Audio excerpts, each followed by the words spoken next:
Good afternoon, everyone. Thank you for logging into today's session. James Scullen here from the Australia-China Business Council. Welcome to the fifth instalment of our Ready to Rebound series, where we're looking to make the most out of a difficult 2020 and help businesses develop a greater China market literacy. And today we'll be looking at Australia-China sister cities. Since the formation of the first Australia-China sister city relationship in 1980 between Melbourne and Tianjin, there are now 108 Australia-China sister cities as of 2019. These range from agreements between major cities, metro suburbs, and regional shire councils. And each of these relationships are unique in that no two sister city relationships function in the same way. While some tend to be more friendship cities with the exchange of annual greetings and gifts, others have been activated to forge more long-term strategic business, education, sport, and cultural exchanges that have enriched their respective regions and have acted as jumping off points for local businesses to develop international business ties with China. On today's session, we'll be looking at sharing some best practice sister city relationship experiences. For the less active, dormant sister city relationships across Australia, hearing from effective sister city relationships can hopefully be the spark to inspire much deeper cultural and economic ties with China in their Australian regions. However, with the federal government announcing its new foreign relations bill last week, the future of sister cities is a little uncertain and something I look forward to exploring with our panelists today. On today's session, we'll be hearing from two case studies and how they manage their respective sister city relations.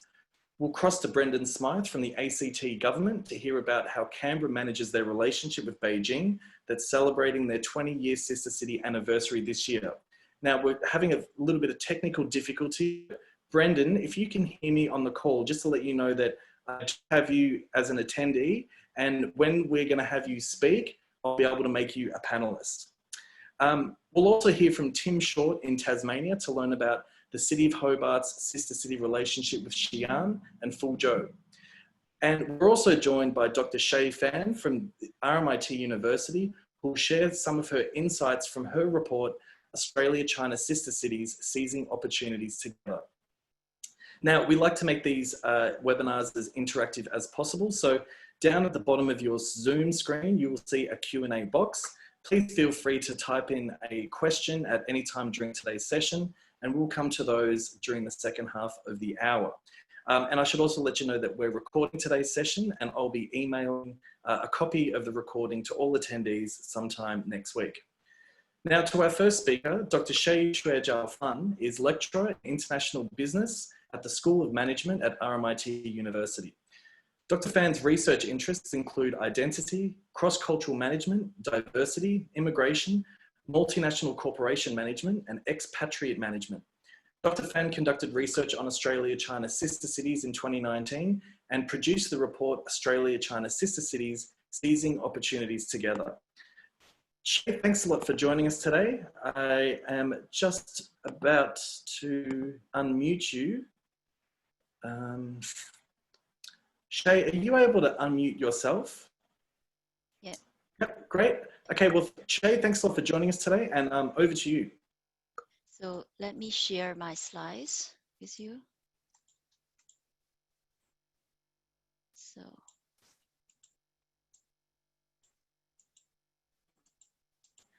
Okay, thank you very much, James.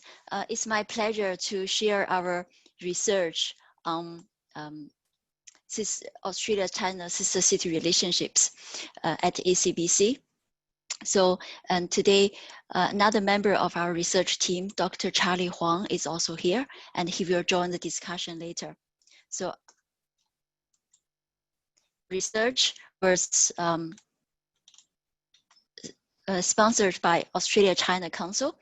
So if you search the title of our report, you should be able to download the full report. So I will show the title at the end of the presentation. So Australia has developed over 500 sister cities all over the world. So the first sister city with China was established in 1980 between Melbourne and Tianjin. So in our research has two components. We had a national survey. So we identified 62 councils with 72 Australia-China sister city relationships. So the actual figure could be higher than this, but we tried our best to reach all councils. If they didn't reply to us, so we were not able to include them in our research. And then we invited the councils to participate in our survey research, and we received 29 councils responses. The response rate was 46.8, which was pretty good for this type of research. So the second component was that we conducted 5 case studies all across the country, including Northern Territory, West Australia, Victoria, and South and Tasmania. So our research shows that sister city relationships can generate benefits for councils. So first, it's a trust building mechanism.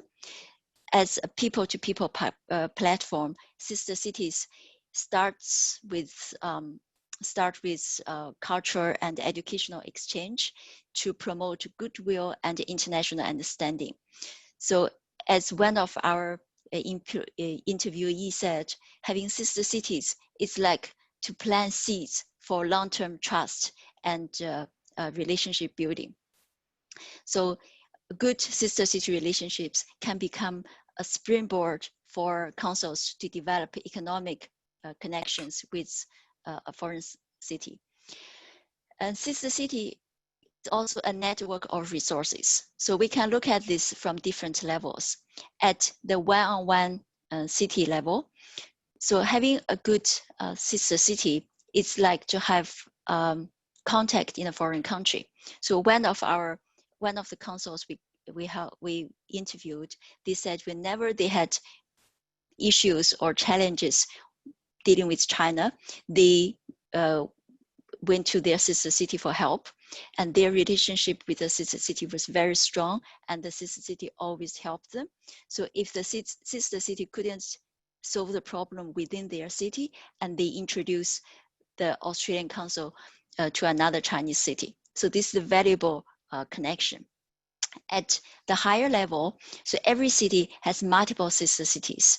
With 500 sister cities that Australia has, it's a web of social network, and it's a valuable asset for councils.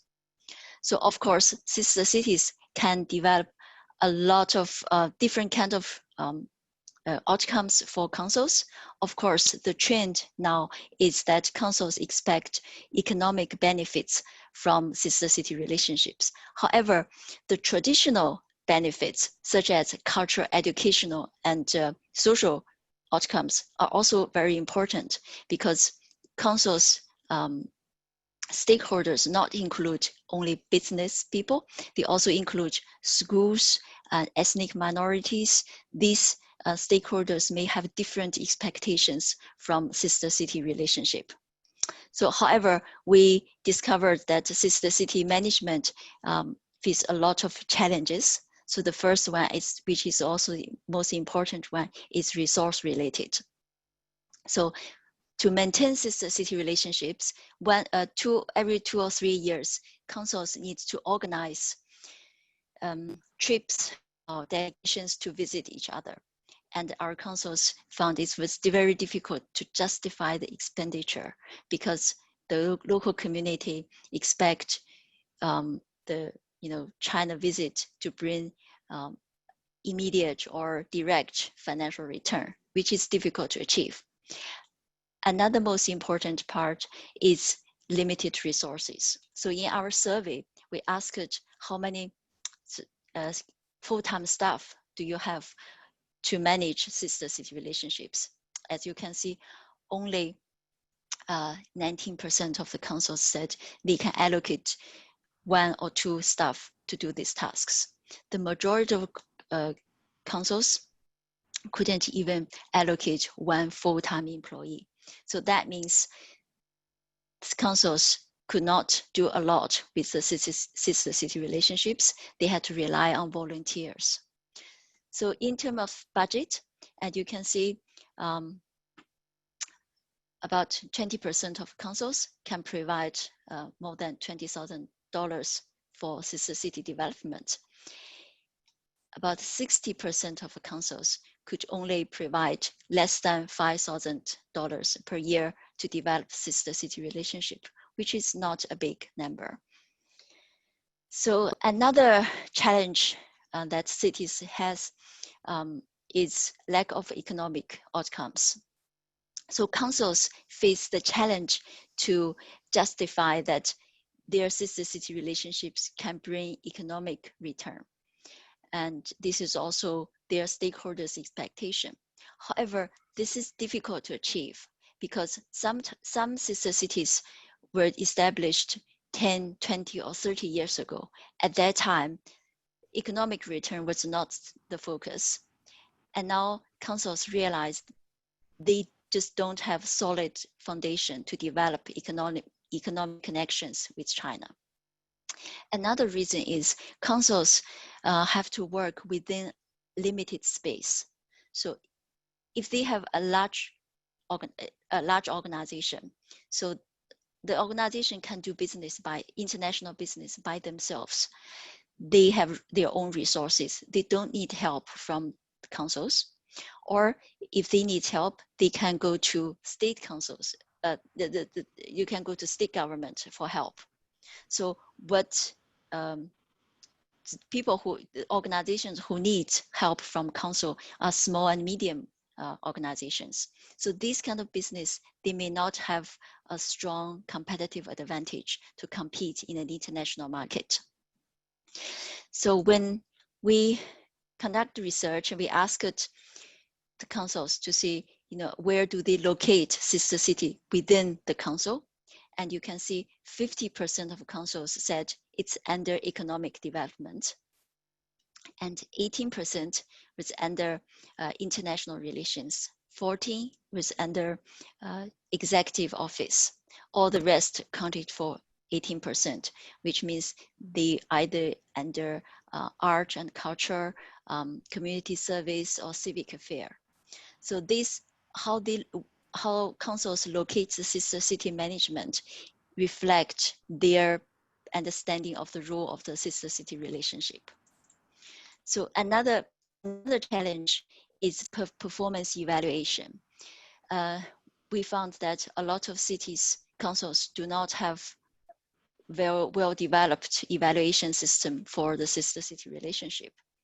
And it is a challenging task because what are the KPIs? Can we quantify the activities? So if sister cities brought 10 exchange students, how much money do they contribute to the local economy? It's not very easy to achieve.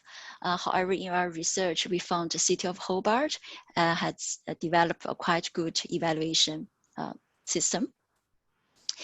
In our research, we did ask cities to see what are the barriers for sister-city relationships. So one of the questions is climate, political climate. And you can see the blue color, blue bar means strongly agree, yellow bar means somewhat agree. So it's less than 40% of councils believe political climate would affect their sister city relationship. So another question is unfriendly sentiment towards China. So it's less than 20% of councils believed that was an issue. So we conducted this research in 2019. So we do have some suggestions for councils. So sister city relationship is good, but it's long-term and not very flexible. So councils can try to develop different types of international relationships, such as friendship cities and strategic partners. So these new type of international relations can have a clear focus, and it's easy to manage and easy to terminate. Another suggestion is cities should try to develop their international engagement capabilities. So externally, they should try to understand China, understand the Chinese culture, and understand how Chinese city government works, which is different from that of Australian councils. Internally, they should try to build an effective platform to help their communities. So for city councils believe that they can't make business decisions. What they can do is to make Sister City a platform, and they can provide consulting service, provide information, and use their social network to help the business to the local business to explore their business in the international market. Another important element is we believe that councils need to develop a very good communication narrative to promote sister cities within their community. So they can try to explain what they have achieved and try to listen to the voice from the stakeholders and try to engage their local communities. So these are the key idea from our research. So we have to say that in this whole process, we were excited to work with councils, and many councils came to us because they wanted to develop their sister city relationships. The COVID context raised new challenges for sister city management, and we are keen to collaborate further with more councils in the future. So if you have any ideas and questions, please feel free to contact us. So these are my key, this is what I want to say. Great. Okay. Thank you, Shay. If I could just ask you to unshare your screen there. Yeah, excellent. Well, that's a great overview of where we are with Australia-China sister city relationships and some of the challenges and suggestions. And if attendees can wait until next week, I'll make sure I send a copy of Shay's report to all attendees in our debrief correspondence next week. Okay, fantastic. So let's come to our next speaker now. Our next speaker is Tim Short. Tim is the Deputy General Manager and Director of Community Life for the City of Hobart.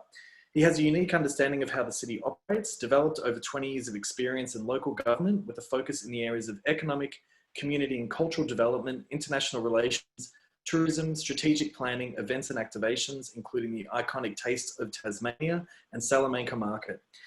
Tim has an evident passion for his home city and the local community and is the current board member of Destination Southern Tasmania and represents the City of Hobart as a member of Hobart Airport Planning Coordination Forum. Tim, thanks a lot for joining us today. I'm just going to unmute you there. Great. Thank you, James. I'll just get my screen up. All right. Okay, we're good to go? Yep, great. Over to you. Excellent. All right. Thank you. And hello, everyone. Look, Hobart's sister cities journey in China really started in about 2013. So prior to that, as the council, we had two existing and long-term sister city relationships, one in Japan and one in Italy. And it was then the Lord Mayor of the day who had a particularly strong focus on economic development and trade, worked quite hard with the council and agreed that if we were to have future sister city or friendship relations, we really needed to look to them with regard to an economic base. And so to that end, we started to look in China and South Korea. Now, as it happened in 2013, we were approached by Xi'an, one of the mega cities in China. And we were approached through Xi'an through some intermediaries that were based out of Melbourne. And really, it was a bit of a surprise to us and a bit of a shock, but it was really good timing. I think one of the things that struck us initially about Xi'an, of course, is that it is a city of 12 million people plus, and Hobart is a city of 50 odd thousand plus. And so I think one of the things that really took us aback to begin with was just that sheer difference in scale between ourselves and Hobart. But I think one of the lessons we learnt very quickly, that when we're dealing with the Chinese, that size is actually not important. And they put us at ease quite early on in the relationship. So of course, Xi'an is a very significant city in the Chinese context. It is the ancient capital of China. Of course, it's the historic start or end of the Silk Road. And that is, I'm sure you all know, has had a significant renew in focus in recent years with Xi Jinping's Belt and Road initiative. So for many reasons, Xi'an is a very important relationship to have. Now, as we built our dialogue around the relationship with Xi'an, we really discussed at length with them, well, what are the key things that our two cities could cooperate on? And hopefully you can see from the slide there, we really came up with 6 sectors. I don't intend to go through those in detail in the time that we've got today, but very happy to take questions on that as we come to the end.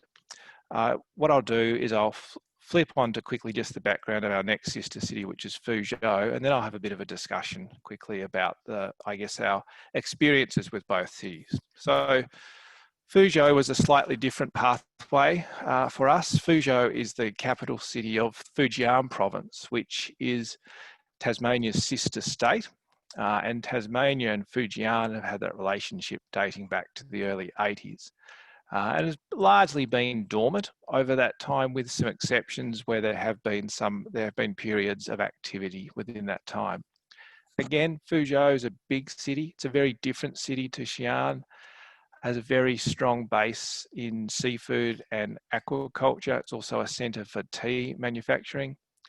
And having just started a dialogue with Xi'an, in 2014, we were then approached out of the blue by Fuzhou. And it became evident during 2014, I think really what started this particular relationship was the pending visit of Xi Jinping to Tasmania and Hobart at the end of 2014. And it's fair to say that Fuzhou pushed us really hard to have a relationship. It was very important to them. Xi Jinping had spent some time in the Fuzhou city government before he went on to Fujian provincial government, which is where he first came into contact with Tasmania, and of course continued on to become president. So again, it was an interesting experience for us. Fuzhou put a lot of effort into courting us, so to speak. But I will say that that is a level of commitment they've shown to the relationship right through. And again, in looking at these relationships, we needed to understand what Fuzhou was about, and it was the approach that we had taken with Xi'an, really trying to understand, well, what things could we actually cooperate on? A city of 50,000 people and a city of 8 million people, very different styles of government, very different capabilities and responsibilities of government. What are the things fact work on? And again, hopefully you can see from the slide topic areas that we came to. I guess I'll just spend now the last remaining few minutes talking, I suppose, what happened on the ground once we signed, because they're quite different experiences. Really with both cities, education particularly has been the standout connection. So certainly with Xi'an, the University of Tasmania has a strong relationship there now, not as a direct result of our relationship with Xi'an, but it happened, I guess, coincidentally at about the same time. And so we were able to travel to Xi'an with UTAS and help them invest in the relationship they were developing, which was a 2+2 engineering degree with a sister institute in Xi'an. And that results in about 30 to 40 students coming into Hobart each year. We've also been able to establish a relationship between the Hutchins Boys School here in Tasmania and again a reasonably significant school in Xi'an, and they've now had an exchange each way once since that relationship was cemented in about 2018. So again, education has really been the early thing, the early activity to underpin that relationship.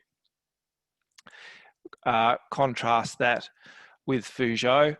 Fuzhou, again, we've been able to establish a sister school relationship early on in that. So St Mary's Girls College down here, again, have now confirmed a relationship in Fuzhou.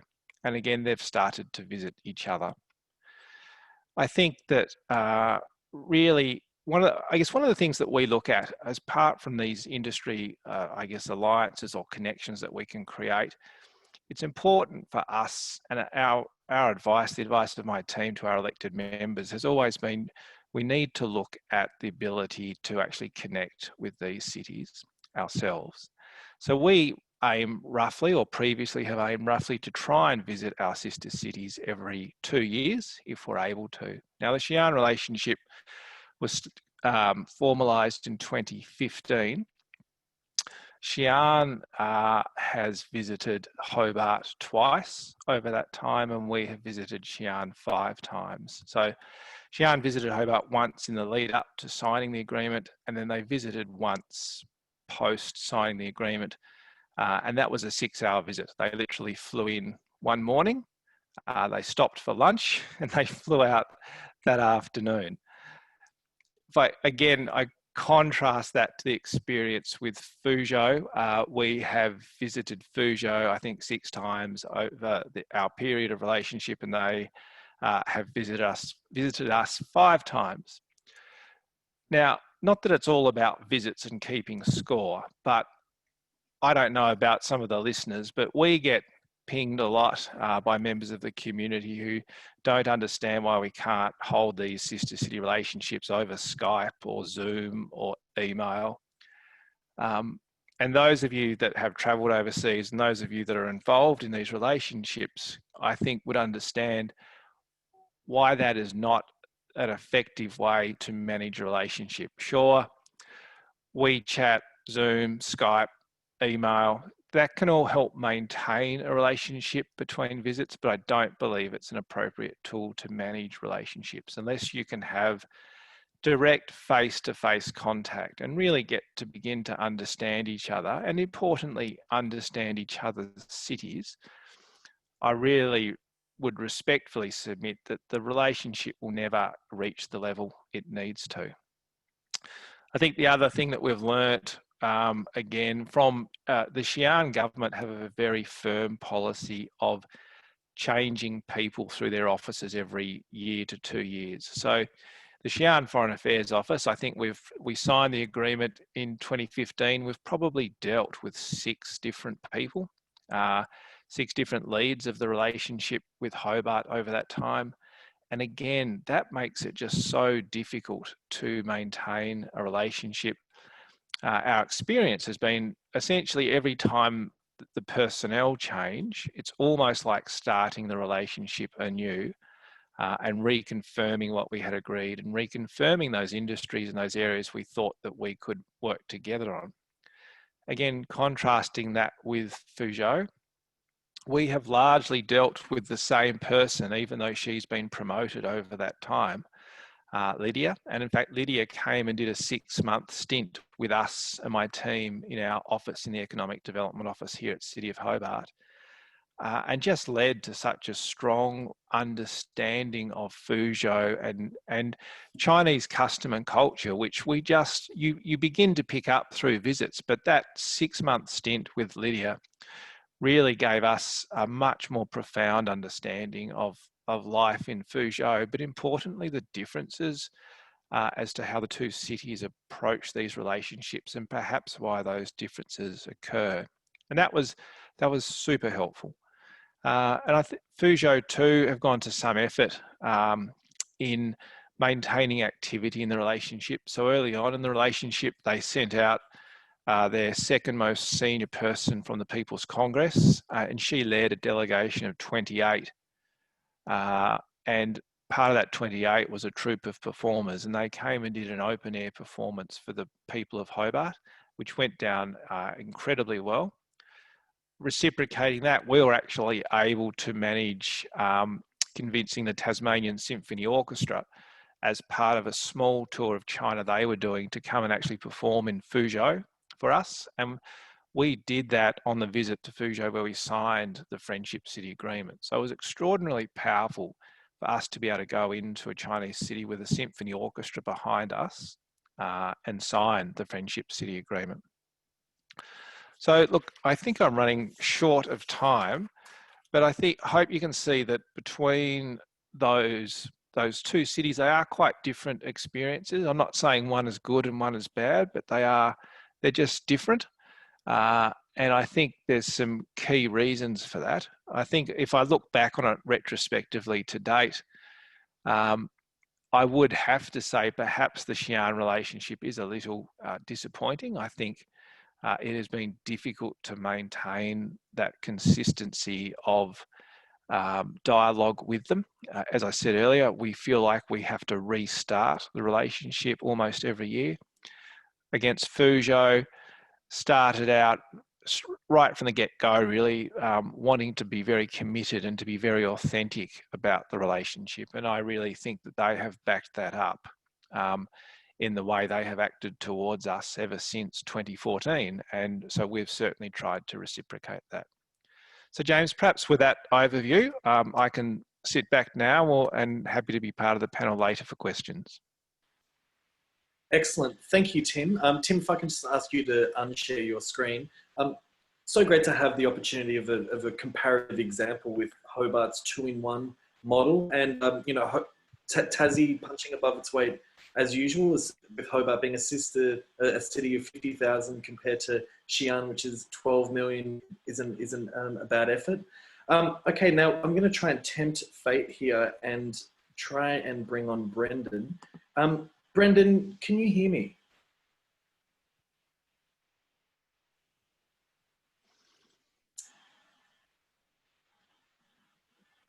Are you there, Brendan? James. Fantastic. Okay, we've done it. Great. Well, look, let me just give you a little introduction here, Brendan. Brendan Smythe is the inaugural ACT Commissioner for International Engagement for the ACT government.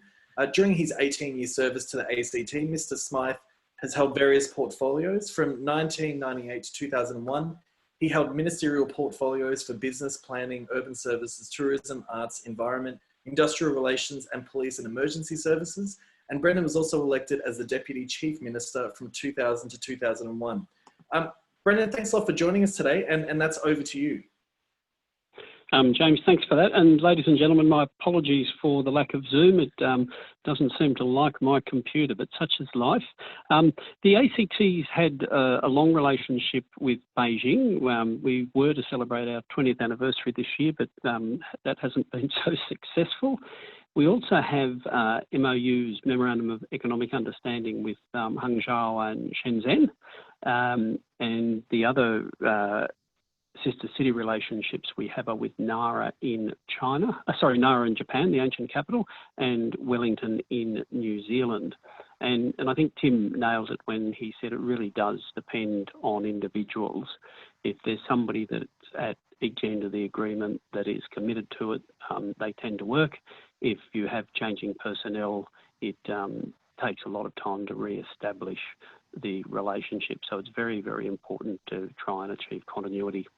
Our Sister City Agreement grew out of some assistance that we gave Beijing City Council, so the Beijing Olympic Organising Committee, BOCOG, searched the world for partners on things like transport and environmental as well as cultural activities. We were able to assist them a great deal in such that when Beijing was announced as the winner of the 2008 Olympics in Moscow, there was in fact an ACT public servant sitting in the room with the delegation because we'd helped them so much. So as a consequence of that, it was determined that we would set up a sister city agreement, and that was signed in September 2000, and it was particularly looking fields such as business, culture, sport, education, technology, social welfare, environmental management, tourism, and then anything else that we wanted to add in.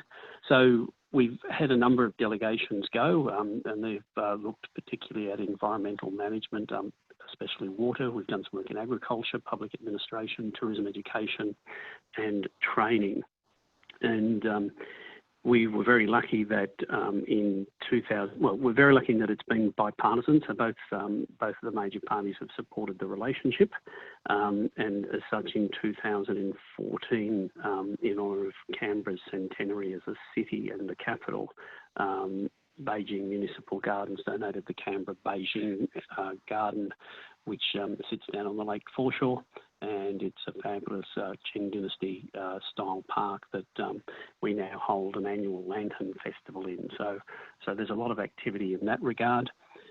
We're particularly lucky to have the Chinese embassy here, and they provide a lot of support to activities. So, for instance, in terms of language, we try and get Chinese teachers out to assist. We have a language hub with a preschool, primary school, and a secondary school, where the primary language that is taught, including an immersion program, is Chinese. The experience we've got is that it's all about the relationship. This is not a fly-in, fly-out thing. The Chinese particularly take a long-term view of things, and so the relationship is very important. It's about the experience. So whenever we travel to China, and particularly to Beijing, it's not just business. It's not about the meetings. We always make sure there's a cultural activity. And I think Tim's quite right. The public don't understand that you might spend an extra night or an extra day in Beijing, and what potentially might look like sightseeing really is about immersing oneself in the culture, so that when you talk to the mayor, or you talk to the premier, or you talk to the head of the organisation, you can say, yes, we've been here, we've done this, we've seen some of the highlights of your city. And then when they visit with us, you can do exactly the same and return the favour. So it's really not a fly-in, fly-out sort of activity. Now, the ACT established in 2016 the Office of International Engagement. The whole role of the office is to organise our international activity. So we're kind of a very small version of DFAT. The first thing we were charged with doing was writing Canberra's International Engagement Strategy, which if you just search that, Canberra's International Engagement Strategy, you will find it online. And in that, what we did was say, well, there are 7 things that Canberra's good at, so we call those our key capability areas, which are education and research, tourism, government and ICT, renewable energy, space and spatial, cyber and defence, and health sciences. And then we said, on the basis of who do we already deal with, who are the countries we want to go to, and of course China was one of those. So China now provides a large percentage of our international students, and a large percentage of the Chinese international students, of course, come from Beijing. They're now the ACT's #1 supplier of tourists. So they're a very important market for us. And again, a lot of the people that visit seem to come from Beijing. So it's a multifaceted arrangement that we have. It does cover many areas. It's not just commercial. We're trying to build here a deeper understanding and understand each other's culture. And as such, so last year in March, our Chief Minister went to China, went to Beijing. We met with the mayor and officials and had a very nice time there discussing sort of supercharging the agreement, taking it to the next level. And with that, the agreement that was written back in 2000, which was very flowery language, very nice and very formal language, but not specific. And what we've now written is a very specific agreement that we were hoping to sign and have a lot of activity about in this, our 20th year. But unfortunately, due to COVID, that has not come about. James, given that we are running a bit behind, I'm happy to finish there and take questions at the end. Excellent. Thanks for that, Brendan, and thanks to all of the speakers. Let's come to our first question here. We have a question for you, Tim. Tim, when the relationship is managed by the officers at council, How do you get the community involved in the exchange program? Does the community, do you feel your community supports the Sister City program? Yes, we do, and that's actually one of our criteria for making sure that the city relationship will work. Is, do we feel there will be some level of community support outside of the council? Because I think if a relationship only relies on officer to officer or elected member to elected member contact, again, we all move on after a while. And that will be a problem for the relationship. So we, particularly with Fuzhou, we were lucky to have a small expat community within Hobart because of the long-term Fujian relationship, and the University of Tasmania had a number of students from various areas of Fujian come down. And I don't know what it's like for other cities, but in the Hobart context, the Chinese community come together a lot. Although there are many different groups, many different components to our Chinese community, they do come together a lot, and they have been incredibly supportive and incredibly helpful in both our friendship city relationships with China. So I do think that if you're considering establishing a relationship, it is useful to understand what local community support could look like. Shay, I might ask you, in your research, did you find a lot of the successful sister city relationships leveraging that Chinese diaspora in their local communities? Yeah, based on our research, I think a lot of councils rely on local communities to support sister city relationship. So when we interviewed Darwin, so they also rely on local community. And even for Hobart, so the mentioned team just mentioned they had a good Chinese expat community in Hobart, and the person who was leading this organization, or not organization, this community actually, he actually graduated from Tasmania Fuzhou program. And then he stayed in Tasmania, and he was very keen to support this relationship. And Charlie, do you want to add something?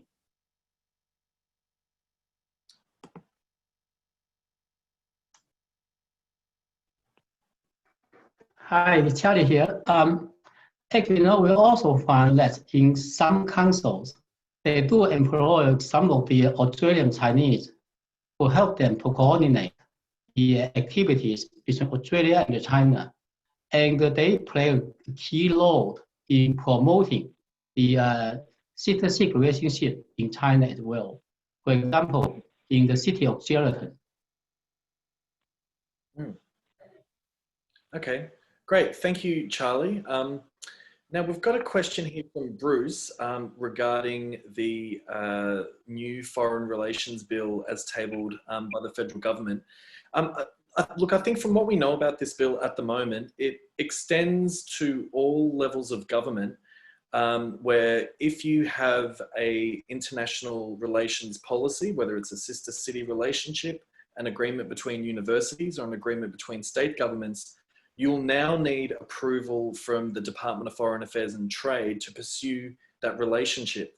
So the question from Bruce to Brendan and Tim is, how concerned are you that your sister city relationships with China may be closed down by the Commonwealth under these new regulations? What factors do you think could impact the decisions?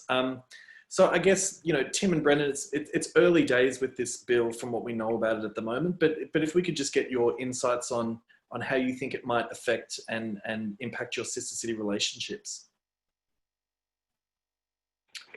James, Brendan speaking. Look, thanks for the question, Bruce. It's difficult to answer at this stage. We've only just seen the bill, and it really is in the application that will count. And unfortunately, the ACT has a territory election in about 6 weeks, so we're just about to go into caretaker. So at this stage, it is difficult to comment. But we always work very closely with DFAT and Austrade when we take trade missions overseas. We send a note to the Post about what it is we hope to achieve. We work very closely in with their activities, we will always, if we can, have a reception at the embassy, and often the embassy will make available the ambassador at the ambassador's residence, where we will invite particularly the alumni from our university to keep those relationships going. So look, at this stage we work very closely with DFAT as it is, and we expect to work very closely with DFAT into the future. Thanks, Brendan. Tim? Probably similar view. I mean, again, there's probably a way to go before the bill gets to the point of being law or not. Look, I think DFAT have always maybe had a view about some relationships with China. I remember very early on when we were looking at relationships in China, I naively sought the advice of DFAT, thinking that they would be quite helpful in how to structure a friendship city relationship. And I ended up talking to a person who was really kind of almost pleading with us not to sign a relationship with a Chinese city. And I thought, at that time, I really thought that was kind of overstating what we were attempting to do here.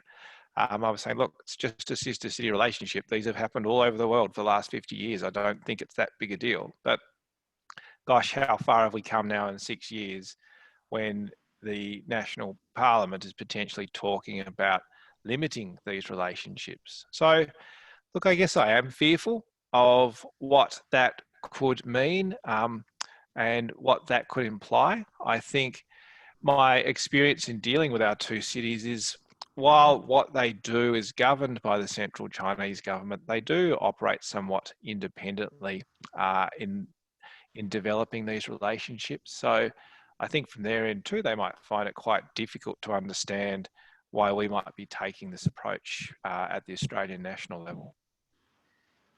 I guess what DFAT really wants is more transparency about, different levels of government engaging internationally. But, as we discussed with Shaya and Charlie, so many of these sister city relationships are bottom up through local Chinese communities. This could have the opposite effect of what the government actually intends, where, if people are going to pursue international relationships at smaller government levels, maybe they're going to be less inclined to make it transparent, thinking that, it gets elevated immediately to the Department of Foreign Affairs and Trade. Okay, great. Now, please keep sending those questions. We do have about 5 more minutes. Tim, while I've got you, I wanted to flesh out, you mentioned you had that person from Xi'an, Lydia, work at Hobart City Council for 6 months. I was just wondering if you could let us know about how did you negotiate that with the Xi'an government in terms of the time period, the work that Lydia was doing, and did you need to send someone from Hobart the other way to Xi'an? Is that how it worked out? So if you could just give us some more information about that role, would be great. Sure, James. It was actually Fuzhou, not Xi'an. I'm sorry if I said Xi'an earlier. I certainly meant it was Fuzhou. It came about, again, the Fuzhou city government are very active, and they actually have a program where they fund their staff in their international relations area to do exchanges with their sister cities all over the world. So this is quite a common occurrence for staff in the Fuzhou Foreign Affairs Office. So they approached us, Lydia approached us and said, look, my city is prepared to fund me to come and live and work in Hobart for 6 months. Would you be okay with that? And so, look, we talked with state government about that and looked at what the opportunities could be. And we were, really, I guess, jumped at the chance. We thought it was going to be a very good opportunity. So the Fuzhou government paid for Lydia's wage while she was here in Hobart. And they also gave her an amount towards accommodation. So she just took a private rental in the Hobart accommodation market. I buddied her up with one of my senior staff in the office. So we really took very good care of Lydia, particularly for the first few months till she found her feet and found her way around Hobart. But it was hugely successful. And in terms of what she did, there were 2 things really. She was certainly trying to better understand Hobart for the sake of Fuzhou and for the sake of the relationship. But we also got her to do some work that helped us better understand the industries of Fuzhou and how could we support our business community to perhaps better interact with the business community in Fuzhou. Okay, great. Thanks for that, Tim. And just one more for you, Tim, that's just come in. When you've gone outbound, do you take businesses and other stakeholders, or do they tend to be smaller visits? Because obviously Tasmania is not very big, nearly all our outbound visits from a trade perspective have been in conjunction with the Tasmanian state government. And we've found that a very successful and very useful way to go about these visits. So in those cases, we generally let the state take the lead because they are better resourced in terms of trade delegations and putting out expressions of interest to the local business community to participate because they have staff dedicated to just doing that, whereas we don't. So what we have contributed to that, though, is the contacts in Fuzhou and in Xi'an, so that we can make sure that when we get there, there is actually the possibility of some meetings to take place. So certainly, again, I would encourage you to, where possible, I guess, to work with the state level government and their trade out of their economic development departments. Because I think going over, in our case, we did a number of visits with the Premier of the day and the Lord Mayor of the day, and a delegation headed by those two people really does open up a lot of doors when you're over there. Okay, thank you, Tim. Now, Brendan, I've got a question for you here, and I'll read it to you as I know that you can't see the screen at the moment. ASEC, a global university exchange organisation, has members in around 300 Chinese unis and many Australian unis. At any one time, there are about 5,000 ASEC members in China. China's alumni community numbers around 200,000. Many of them come to Australia to study. Many more would be interested in doing so. How might ASEC and cities in sister city relationships benefit from cooperation? So I guess the question is, Brendan, when you're talking about education and leveraging that relationship, what are some of the keys, particularly when we're thinking about alumni and more long-term relationships? Yeah, look, education looms large in all of our sister city agreements and any of the other agreements that we have.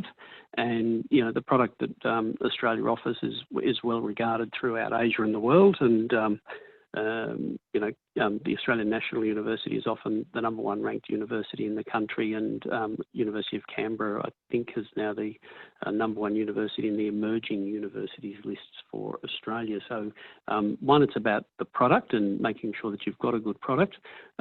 Two, you're quite right. It's the alumni base. It's not just when they're studying.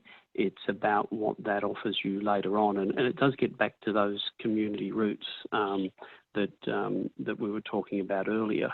For instance, you know, we've got an annual production here in the Canberra Theatre that the Australia-China Students Association at ANU put on, and it's a huge night. The Lantern Festival that we have, they're involved in that. They're members in the Australian Mandarin Society that we have here, and the list goes on. So I think it's about making long-term friends, and whenever we take a trade mission to whatever, but particularly into China, we will always try and find the alumni that we have there and make sure that they stay in touch.